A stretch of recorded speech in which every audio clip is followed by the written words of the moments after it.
Les tardes gelades són curtes i els camins d'aigua lents. Les vores del riu anaven perdent la realitat discretament i esdevenint contorn d'ombra que entre blaus i negres embarcaven les espesses lluentors del riu. Calia fer nit a Tortosa. Allí acabava el darrer espai conegut. A partir d'aquell moment s'obriria a un nou món. Seràs feliç a les terres planes. I l'esperava amb un cert anhel, el futur a les terres planes. L'esperava amb tot el deler, amb tota la llum que llunyana i encara tènue li deixava entreveure la broma del passat. Viatjar a Tortosa, per als mariners del Delta, és un dia de festa. Ells no passaven mai de l'atracador d'Amposta, on l'arròs que transportaven agafava el camí del port de la Ràpita.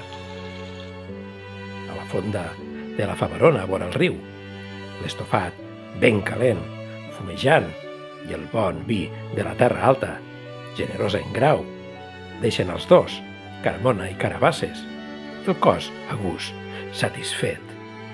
Bé, satisfet del tot, no. Manca encara un bon caliqueño, d'estos que es fumen a la vora del foc i t'omplen la pitrera de cendra tèbia. Un bon sopar, un bon caliqueño a la vora del foc i el cos ja es queda del tot a gust. No, ni de bon tros. És l'hora de passejar el sopar pels carrers de Remolins, costa amunt, per darrere la catedral.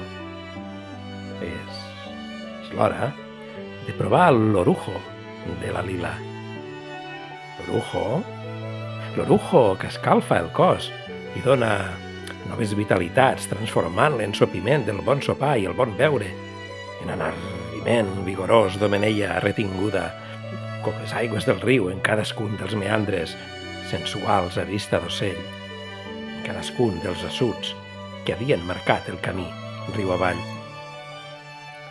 En tombar la catedral, el camí quasi pla que ve del riu es fa a costa empinada i escales, cosa dura sempre per als mariners, i més per als mariners de les terres planes.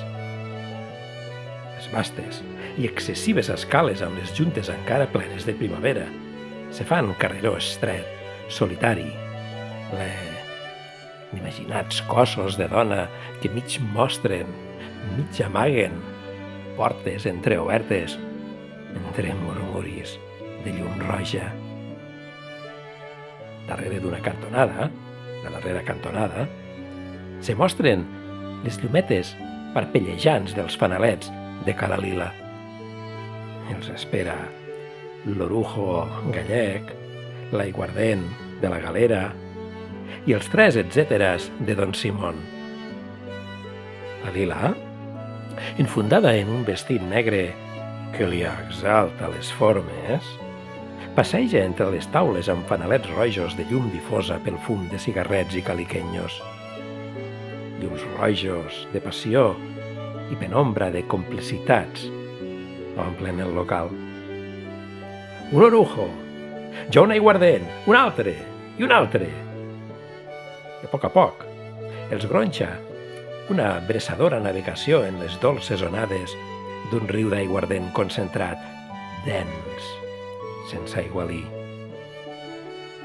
Roig de llavis encesos i vestits fets més per mostrar que per tapar, per suggerir i insinuar que obren la porta del túnel de la sensació i de les sensacions. A olor de dona, més enllà de cossos i perfums de lavanda i gessamí. Murmuris de nagos, a cau d'orella, que posen la música a l'anar i vindre de la tentació, de la barra del bar a l'orella, de l'ovella a la confidència farcida d'alè encès al coll. Un glob d'aiguardent i pot ser un altre. La fatiga del cos, riu amunt, i el desencís de l'ànima, riu avall, transmuten cada dia d'absències en premures enèrgiques. Un frec de carns apetitoses, riu amunt. Un frec de carns enceses, riu avall. dolça navegació en sinuosos meandres d'aiguardent, amunt per l'ona, avall pel cos, un frec a frec entre sedes i espars, abstinències incontenibles en braços de setí. Dolça navegació en aigües braves, en gorges estretes i amples meandres.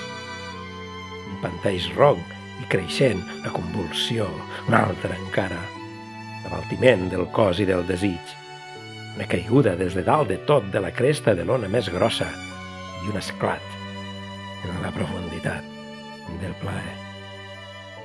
I el cos, ara sí, a gust, embolcallat per l'olor de dona vaporitzada en núvols d'aiguardent. I ben a gust. I demà, a casa, a tornar a les farinetes i al xapadillo rostit.